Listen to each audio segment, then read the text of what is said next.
From Social Prosperity Partners, this is Community Catalysts.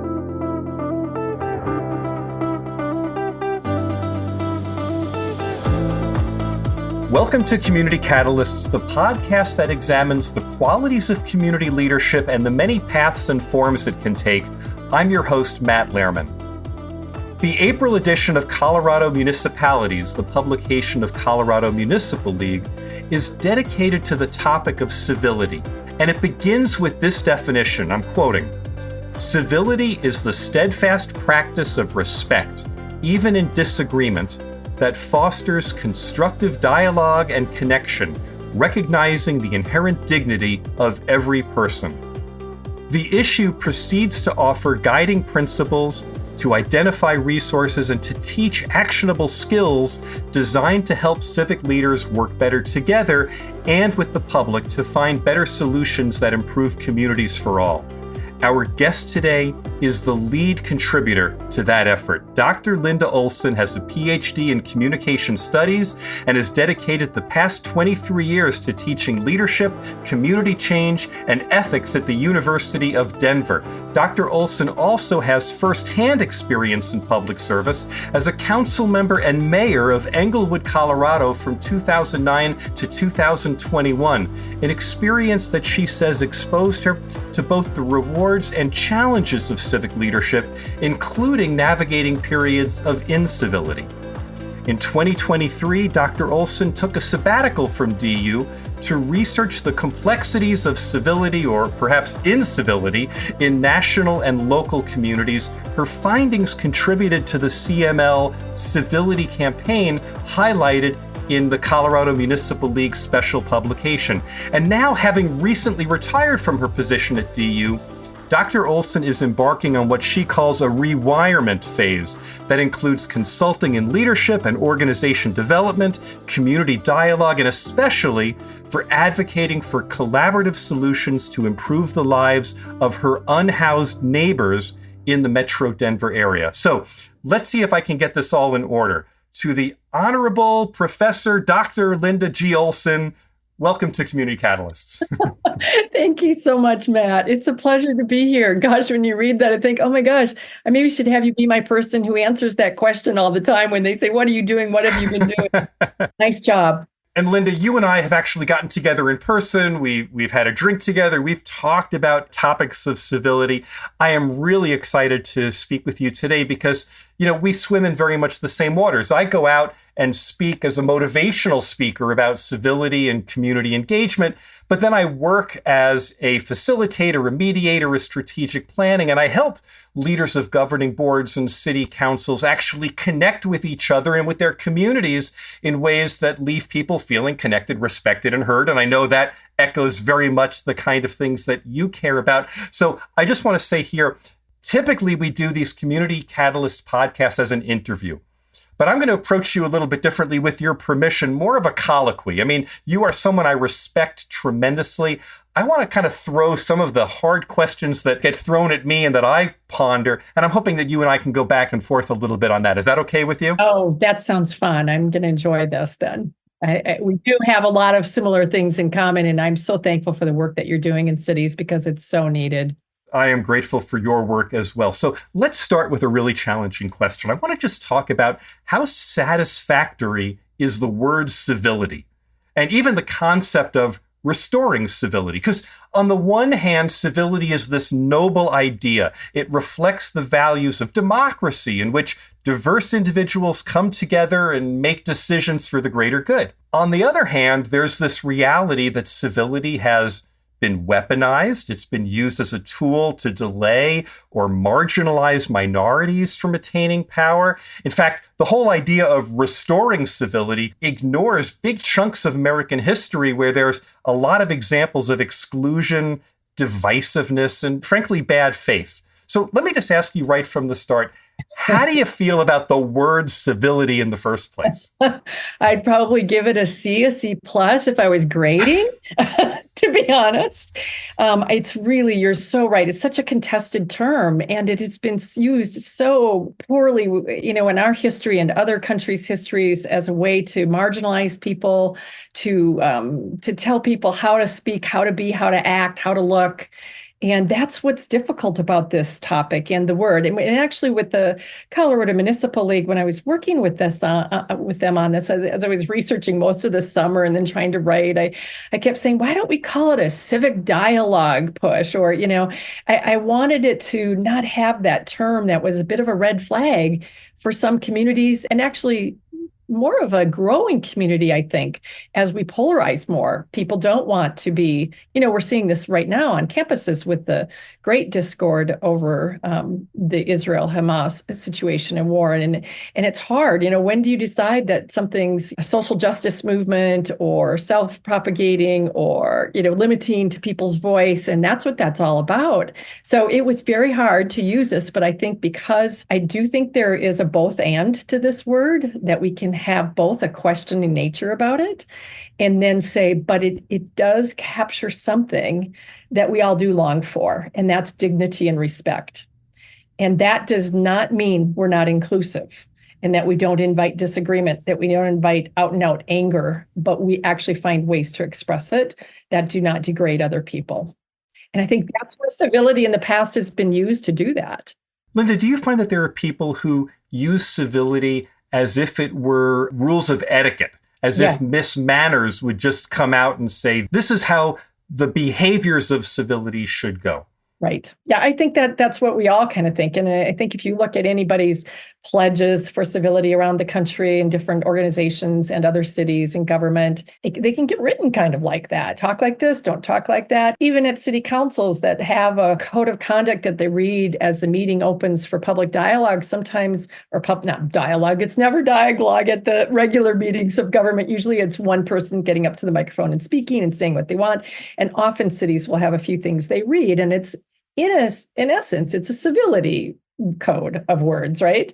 How to be respectful. Don't hoot and holler at people, because then the others might not feel like they can say anything. It's just a whole list of things. And that does feel like it's limiting. And yet, at the same time, it's exactly inclusion that we want with civility. And we want to create places where people feel like they are not going to get attacked, that they can speak up, that people will respect them even though they disagree with them. And so it's really a work of dignity towards one another. And I think we've lost that. So a dignity pledge might be better.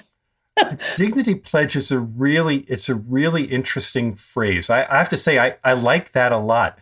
So let's start with where your article in the special edition begins. Your article is titled Civility Starts Here, and you cite the 2023 American Bar Association's Survey of Civic Literacy, which says that 85% of Americans think our civility is worse off than 10 years ago.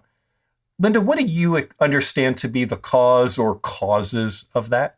Lots of things. We have a lot of national examples of non-dignified reactions to people. And I'm going to use the word dignity there, where we have had, so I think that's one of them. We have this benchmark that has been lowered, I think, for the way that we talk to one another and we handle really different viewpoints, as well as downright conflict and dislike for each other. There's an ability to speak up and say when you really don't like somebody. You can call them names now. We didn't used to do that, at least not to the level that I think I've heard. And I'm old enough to have seen a lot of stuff. I mean, I grew up in the 60s and saw stuff during the civil rights movement.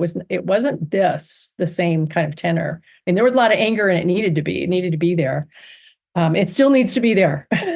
I'm not saying no that. But I do think that's part of it. The American Bar Association also surveyed further in the article. You'll see that 50% of people blame it on social media. And so we're taking our cues from social media. Now, I'd love to dig into that a bit further. I'd like to know where that came from. But I do think media overall, different forms of media, that has maybe normalized certain speech styles that we can use rather than talking about substance. So are you saying that the level of discontent or anger or friction in society, that may actually be a constant, or it might have even increased some possibly, but it is the behaviors with which we express that anger and discontent that has somehow ramped up dramatically? Is that what the measure of civility is in this sense? I think that's some of it in this, and I do believe there's a bit more, and I think this comes and goes in our society, but there's a bit more violence in the language that people are using, and real out and out hate speech. So that's one thing. I think the second thing is that I'm not sure we're developing our kids and ourselves to be good dialogue people, to hold dialogue well. I taught public speaking for a long time in my early part of my career.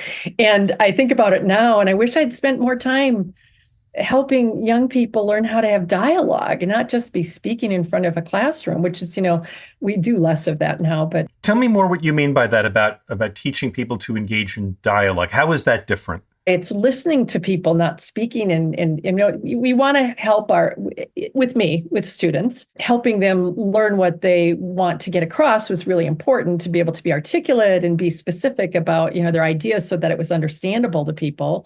That's one thing. But being able to sit back and listen and really ask intent questions. You do this well. You often say, tell me more. Learning how to ask the question, tell me more, so that you find out more and don't judge or jump to conclusions. Those quick unconscious biases that we grow up with just are there easily, and they truncate our thinking. When you teach dialogue in an academic setting, do you teach the tell me more aspect of it? Because my sense of it, and I didn't take debate or anything in college, but from high school on, things like debate and public speaking were always about being forceful and getting your message out, trying to be compelling in your speaking, but it was never really focused on compromise, collaboration, or, looking for mutual agreement between opposing sides. No, you're right. And that's what I taught for a long time. And now then I ended up moving into more leadership studies and communication within leadership and teams, which is a little bit different than really dialogue specific. But I think with dialogue, you're starting with the place of wanting to learn more rather than to tell more. And that's a real flip from, public speaking versus dialogue versus getting to know a team and understanding one another. The idea that we co-create together is something that dialogue brings out, whereas public speaking, and unfortunately our regular meetings for local city councils are built more on that telling mode rather than dialogue. That's the way the formalized legal meetings are set up within all of our cities. So we don't have a lot of opportunities for real dialogue. And so you can throw a civility pledge out there at the beginning of a public meeting to try and help people say, attack the issue, not the person, focus on, this or that, listen to learn, that kind of thing, which we all know we're supposed to be doing. We can remind each other and we get better at it, but it doesn't invite dialogue. So my shift now from this civility thing with CML is to the idea of how do we invite more civic dialogue? How do we invite groups of people that think drastically different about things with each other and get them in the same room and begin to start unpacking what those are? That's where we learn, and we can co-create a better life together possibly. And we're going to have differences regardless, but how can we live together better? So Linda, the question I really have for you is, it's interesting to me that the American Bar Association is where you turned for this survey on civic literacy, even though the legal profession itself is based on an adversarial model. Civility is not necessarily built into the legal profession. My question is, if it's true, as you say, that 85% of Americans think our civility is worse off than 10 years ago, whose responsibility is it to fix it? Good question. I think the civility campaign that we started with CML, you'll see the title says civility starts here. So whose responsibility? I think it's all of us. And I think that's where the definition is hard then, because what are we talking about starting here? But I do think it's our responsibility, each person who's thinking about it. I think local city councils can reset the tone if they are intent on it. You cannot control other people, though, so you can only be a model for it or try and be true to yourself and how you want to communicate, how you want to invite people into conversation and into differences of opinions being talked about in an open and robust way. Some people want to say in a safe way. Well, it's not totally safe. I mean, you got ideas that are different. It's never going to feel really safe. But can we agree that we're going to try and come to some understanding together? Ultimately, in city councils and in legislative bodies, they're going to have the right to make decisions. So they have the authority. And that's the hard spot there. And, people who disagree with what elected officials are doing realize that. And that's, often at times that's why they're upset. But I think it begins with those in leadership must take the role of what am I doing to contribute to this? This isn't just about citizens coming up and speaking at a council meeting or other things. It's council members treating one another with respect. I think that's a big piece of this as well. Linda, let me ask you to talk about the research that enabled you to write the guiding principles of civility that are in your article and kind of lead this entire effort here. Where did you go? Who did you talk to? What's the wealth of background that is actually deployed here? Well, I had no idea how many people were working on this. There are so many small nonprofits in areas that are doing things around, conversations, living room conversations, civic Saturdays, all these different groups, Unify America, that are doing things and collecting data along the way. So I talked to a variety of people that are, leading those organizations as well as things that they were writing. There are a number of books out there that you can write or that you can read on civility. There are a number of articles, but it's really very grassroots, the folks that are doing stuff on this. And that was kind of fun to see. Now, the National League of Cities has always been involved a bit in this kind of work, and they've got a number of pieces throughout their website that people can access. Linda, based on all of your research, I'm really interested to know whether you see the move for civility as more of a patchwork of activities happening at a number of organizations around the country, or if you think it weaves together in any way that could be defined as a movement. That's a very good question. I think it's probably the former, that it's a patchwork, and, maybe together it's a movement of some sort, but there's no organizing feature of it. And I haven't heard a whole lot publicly being said, national TV or national sort of news networks talking about it.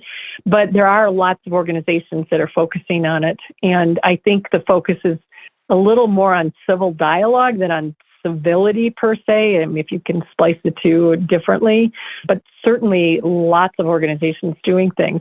I think the National Civic League, when I was talking to their president, Doug Linkhart, that he said they had hundreds of organizations, if not in the thousands now, that they're cataloging that are involved in this kind of work. Very small grassroots that nobody, would know about nationally, but just locally you might know. So I think that's a good thing. I hope that what's going to happen is we're going to see a capacity for better dialogue and deeper thinking together across differences, and that will build better communication and neighborhoods. But I don't want to be too Pollyanna about this. I think, we're always going to have major differences, and there's going to be disagreement. Linda, I want to go back to a point you made earlier when we were talking about the Bar Association's survey of civic literacy. You made a comment that it just may be that there's a coarsening of society going on generally right now, and civic dialogue is not just alone in being incivil. And I was thinking about this because just last week, it occurred to me just how large and growing is the market for incivility. I attended a minor league hockey game down in Tucson, about 2 hours south of where I live in the Phoenix area. And the crowd just delighted in cheers of "Ref, you suck" whenever a penalty went against the home team. I've never been to a WrestleMania kind of event, but my understanding is those are kinds of orgies of incivility. And outrage, as you said before, is what social media is all about. And I'm not advocating for incivility, but I guess I'm thinking, I want to throw the idea out to you that the line between entertainment and what's community building seems to be getting awfully blurry, because incivility is something that we seem to enjoy a great deal of in our entertainment life. Yes. Well, first of all, go Avs, because they're in the playoffs, which if you're not a big hockey fan, that's the Colorado team. Hockey has that built in and always has, which some people can't stand the sport because they say it's the worst, sort of sport for sportsmanship, because people pull their gloves up and start hitting each other, and you don't allow that in almost any other sport. Right. The joke is that they went to a fight and a hockey game broke out. That's right. So hockey is a whole nother breed. But I do think some of our meetings have become like a hockey game. So you're right. The idea of the coarsening, I think, is probably true. I think there are some groups that I interviewed that said they want more disagreement coming out, which I think maybe the Disagree Better is trying to push toward too, that having people silenced is not helping us.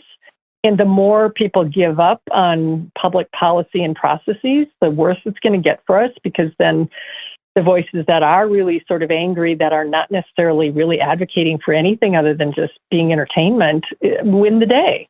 But we don't want that either. So yeah, you might be right. There's something going on here. I do want to say I was at a meeting recently with some folks who saw my city council, which is, I'm no longer on council, but my council for my city. They were watching something one night, and they asked me what I thought of it, because I had actually watched that night too. I try not to, because I get really uptight, but I was watching because a decision was going to be made that I really cared about. And some of the things that were said were very alarming to me. And they said, "Oh, we would love to get together with you and watch a Monday night meeting with you and over drinks and to have you do a blow by blow explanation." I thought, yeah, that's what it's coming to for some people, is it becomes a sort of an entertaining evening to watch a city council meeting. Now, I used to watch city council meetings, 20, 30 years ago to fall asleep at night because I thought they were boring. But that's not what they're like right now for some cities. Not all, but some cities. Linda, we talked earlier about civility between members of council, but I want to ask you for a moment about public comments, which have become problematic in many communities. Victoria Woodards, the mayor of Tacoma, Washington, and the immediate past president of the National League of Cities, was a guest on the podcast just a few weeks ago. And she shared that her city actually had to suspend public comments for several months because they had become so nasty and unproductive. And then recently, instead of delivering her annual State of the City speech, she transformed it into a wide-scale community listening exercise instead. Linda, I'm curious for your thoughts on how community leaders can or should instill civility by their residents. Oh, that's beautiful that she did that. And I'm sorry, I'm behind and listening to your podcast, so I didn't hear that one, so I'll have to do that. We have regular meetings that are set by law. And that's where those public comments become so caustic. And I think that part of this desire to have a civility pledge is to try and remedy that. I don't know that it will, but those regular meetings are where it pinches the council members the most and the mayors, and it's very, very hurtful. I mean, I was called a cockroach and all kinds of things by people standing there and just looking at me. And what are you going to do with that? Over time you laugh at it a bit, but it takes its toll. You get tired. I do think that creating many more avenues for conversations like that, like the mayor has, is the way to go. Citizens don't feel heard, and their only way to publicly become engaged is on a regular meeting, and that's set up to be so limited. It's a one-way dialogue. It's not a dialogue. It's a one-way conversation. They come up and say what they want and sit down. The next one comes up, and there can be vastly different topics. It's probably the worst mode of public conversation you could ever invite. Something that impressed me about what Tacoma did was that they didn't do it as a regular council meeting. They actually took over a school and brought staff in from the city to sit in different rooms and listen to people and engage them in conversations. So it wasn't just people getting up and having 3 minutes. They could actually have meaningful conversations with the people who were responsible for actually making those policies or administering those policies in their communities. And the mayor speaks eloquently on it, just about how productive it was. And again, goes back to what we talked about earlier, the idea of leaving people feeling connected, respected, and heard. We have to create vehicles to do that, but the public comment period attached to a city council meeting may not be the ideal place for it. Exactly. And I do believe that councils, mayors, and city staff need help in rethinking how meetings or convenings are set up outside of the normal council meetings to engage the public and to gather diverse perspectives in real listening with one another. That builds capacity in communities when you can come up with those various forms. That's wonderful that they did that. We need toolboxes of different models for this kind of public involvement.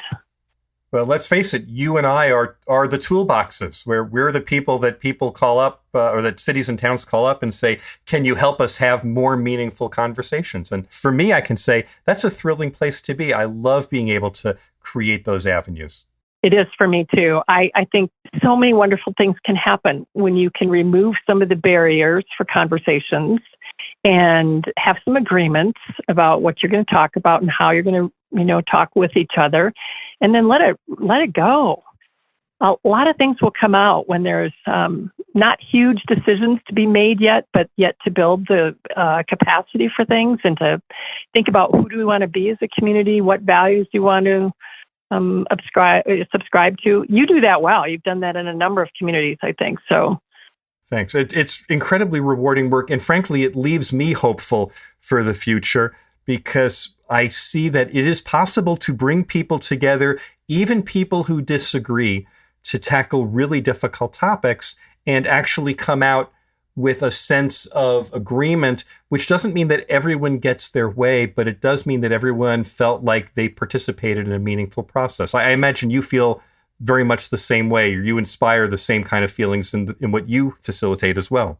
And that is really fun. I think ultimately in the public realm, decisions have to be made, and oftentimes decisions mean someone will not agree. But when you can get to a place where the sense of being heard is there, and people can say, well, I may not totally agree with what the decision was, but I feel like I got to be a part of it. And that makes me feel a part of the community. That's great progress.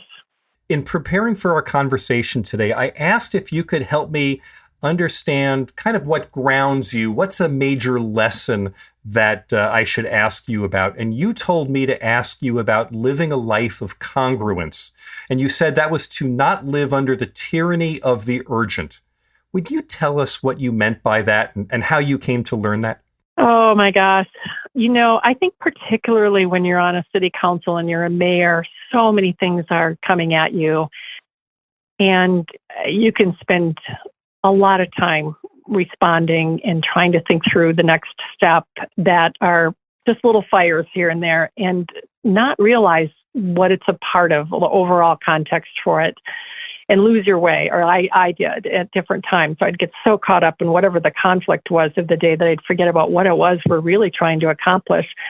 So I think the urgent always crowds out the necessary. In my life, I have to be very, very careful about setting aside time to step back, think about my values, think about where we're headed, and then move from there and figure out where does this fit in? How can I make this work differently? What am I missing? What can I let go? I think those times, reflective times, are so important. Can we tie that to the realm of civility? Because it makes me wonder whether the reason we call for civility is because we're operating from a place of scarcity. And when we're in a position of scarcity, whether that's time or resources or whatever, then we need to remind people to calm down, because we're trying to figure this out, but we all understand that there's incredible pressure going on here. But if we could change our mindset to one of abundance and say, in the future, all things are possible. In the future, all walls are low. We can do whatever we set our minds to if we can think in a longer strategic planning kind of framework that actually civility stems from that more naturally. Does that resonate for you? It does. And the wellness movement has taught us a lot about mindset and stepping back, breathing deep, and having a sense of gratitude for what's working. And I do think maybe the civility work that we did is that ask of ourselves to step back, to breathe deep, to think about what we're doing and reset a bit. Like, is this the way we want to be talking? Is this the way we want to go forward? What's important? And part of that requires listening internally, listening externally. So it is kind of a movement towards wellness together. It has been wonderful to speak with you, and I applaud all of your work, not just for the Colorado Municipal League, but for everyone everywhere around the country, this patchwork of people who are focused on civility. This is really important work, and you are making incredibly wonderful contributions to the body of understanding that there is more to be done here. Thank you so much for taking the time to talk to me. Oh, thank you. And keep up the great work you're doing in building capacity within our communities to really work together and live better together. Again, my thanks to former mayor, former professor, but forever community catalyst, Dr. Linda Olson, for her work and her openness to collaboration and civility. This episode was produced by Kerry Lengel and edited by Nick Living the Dream Tantillo. Jenna Maisel is our production assistant. Our executive producer is John Little. I'm Matt Lehrman of Social Prosperity Partners. If you have a question, comment, or story to share, reach me at 602-688-2724 or podcast at socialprosperity.us. I'd love to hear from you. We'll be back soon with another Community Catalyst.